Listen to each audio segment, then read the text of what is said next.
rečníka, Ivana Lazora, ktorý má cestu Dynamické vodcovstvo. Dnes bude mať projekt zo 4. levelu s názvom Čo sa chcem Toastmasters naučiť? Ivan Lazor, čo sa chcem Toastmasters naučiť?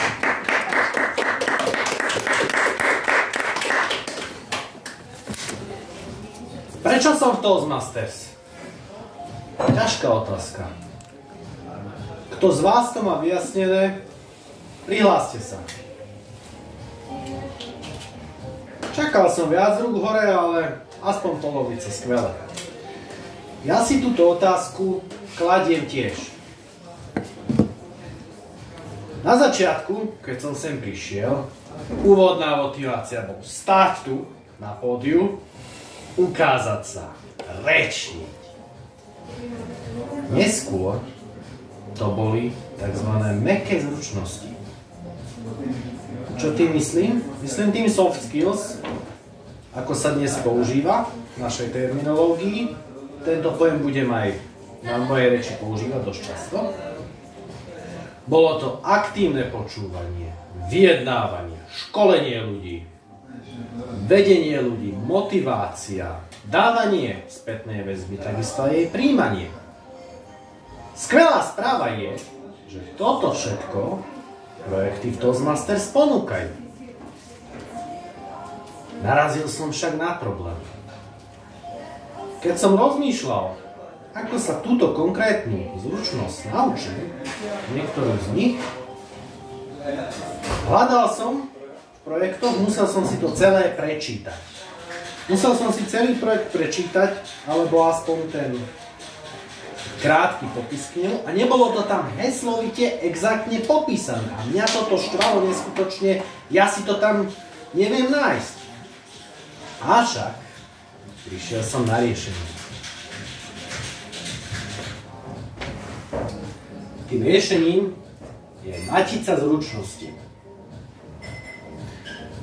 Všetky zručnosti, ktoré sa môžeme naučiť, soft skills, je viac ako 30, sme priradili k jednotlivým projektom. Ako sme to spravili? Ešte ako prezident klubu Toastmasters Žilina som spolu s vedením klubu preložili sme všetky hlavné úlohy v projektoch a následne ku nim sme priradili, akú soft skill sa k nemu môže naučiť. Boli tam 2, 3 alebo aj viac. Ďakujem, Žilina, veľmi ste mi pomohli, pozdravujem. A následne všetky tieto zručnosti pri tých hlavných úlohách na projektoch sme dali do tabulky. Do tabulky klasicky v Exceli, vytvorili sme z neho kontingenčnú tabulku a na základe toho vznikla matica zručnosti. Ako nám to pomôže?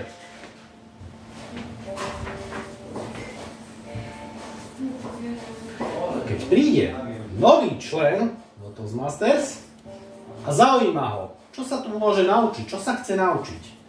Viceprezident pre členstvo mu môže ukázať, vieš sa tu naučiť takéto všetky zručnosti a on bude si vedieť ľahšie vybrať aj VPM, viceprezident pre členstvo, bude vedieť odporučiť lepšie konkrétnu vzdelávaciu cestu a projekty priamo pre neho na mieru.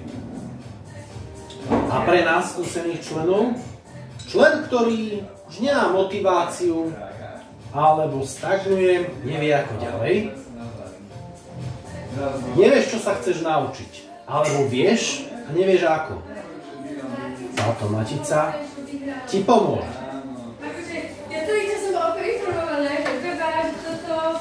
Súčasťou tohto projektu je aj plán implementácie zmien a komunikačný plán. Plán implementácie je začať to testovať v jednom klube.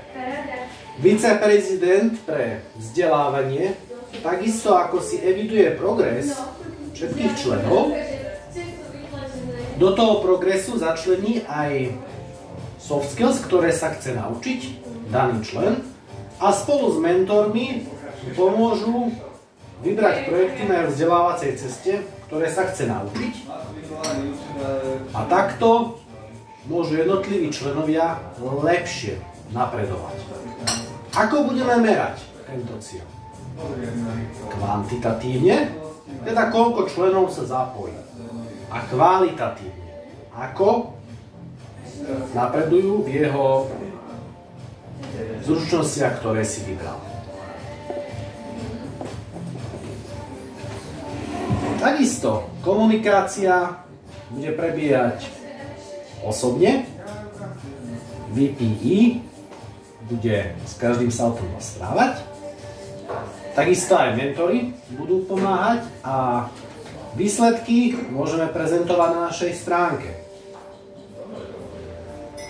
Aby sme videli a ukázali, že áno, máme reálne výsledky.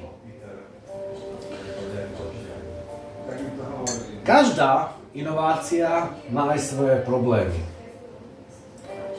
Aké môžu byť problémy, prekážky na realizácii tejto zmeny? Ja tu vidím viacej prekážok, najväčšia je však jedna. Strach zo zmeny. Prihláste sa každý, kto mal niekedy strach zo zmeny. A ja niekedy. Áno, je to tak. Ako tomuto strachu pomôcť? Každá inovácia, ktorá príde, má svojich inovátorov a skorú väčšinu, ktorí sa do toho pustia ako prví a následne, keď oni majú výsledky, sa pridajú aj ďalšie. Záverom, čo má byť to hlavné motto?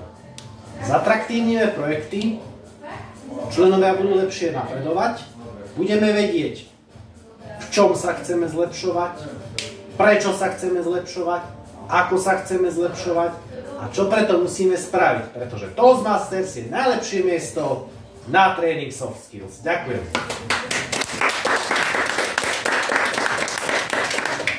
Ďakujem. Ďakujem veľmi pekne Ivanovi za jeho pohľad na Toastmasters a za nejakú jeho víziu. Takisto vás poprosím, ak máte